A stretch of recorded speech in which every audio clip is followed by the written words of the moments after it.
Channel என்று dragon பழம் மற்றும் ஒரு முட்டை, அவித்த முட்டை என்ன சாப்பிடுவது எப்படி என்றும், அதை சாப்பிட்டால் யாரெல்லாம் சாப்பிடலாம் என்றும், எப்படி சாப்பிட வேண்டும் என்றும், எந்த வேளையில் சாப்பிட வேண்டும் என்றும் கூற இருக்கிறேன். இது சிவப்பு பழம் அதிக இனிப்பு உள்ளது, வெள்ளை பழம் குறைந்த இனிப்பு உள்ளது. இதை கர்ப்பிணிகள் சாப்பிடலாம், சர்க்கரை உள்ளவர்கள் கட்டாயமாக சாப்பிடலாம், ஞாபக மறதி உள்ளவர்கள் அதிகமாக சாப்பிடலாம். ஏன்னு கேட்டால் ஞாபக மறதி உள்ளவர்கள் சாப்பிடும் பொழுது ஞாபக சக்தி அதிகமாகிறது. சர்க்கரை உள்ளவர்கள் சாப்பிடும் பொழுது கிளைசெமிக் இண்டெக்ஸ் மிகவும் குறைவாக இருப்பதால் மெதுவாக இரத்த சர்க்கரையை ரிலீஸ் செய்யும். மேலும் இதில் வைட்டமின் பி, சி முதலியவை உள்ளன. ஆன்டி ஆக்சிடென்ட் உள்ளது.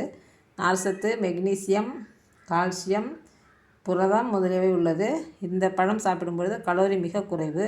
ஒரு அவித்த முட்டையும் வைத்துள்ளேன். சர்க்கரை நோயாளிகள் சாப்பிடும் பொழுது அவர்களுக்கு தேவையான புரதமும் கிடைத்து விடுகிறது. இது காலை உணவாக சாப்பிடலாம். காலை உணவாக சாப்பிடும்போது நல்லா ஒரு நிறைவான வயிறு தெரியும்.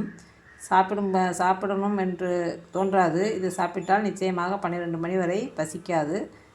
ஆகவே இதை சாப்பிடுமாறும், மேலும் இதை சாப்பிடும் பொழுது பிஃபோர் பிளட் டெஸ்ட் சுகர் பார்த்துக்கணும். அதே மாதிரி ஒரு குறிப்பிட்ட நாள் ஒரு மாதம் சாப்பிட்ட பிறகு டெஸ்ட்டு பார்க்கும்பொழுது சர்க்கரையுடைய அளவு மிகவும் வெகுவாக குறைந்திருப்பது தெரியும். ஆகவே இதை பயன்படுத்தி பயனடைவீர். தங்களுக்கு பிடித்திருந்தால் லைக் செய்யவும், ஷேர் செய்யவும், சப்ஸ்கிரைப் செய்யவும்.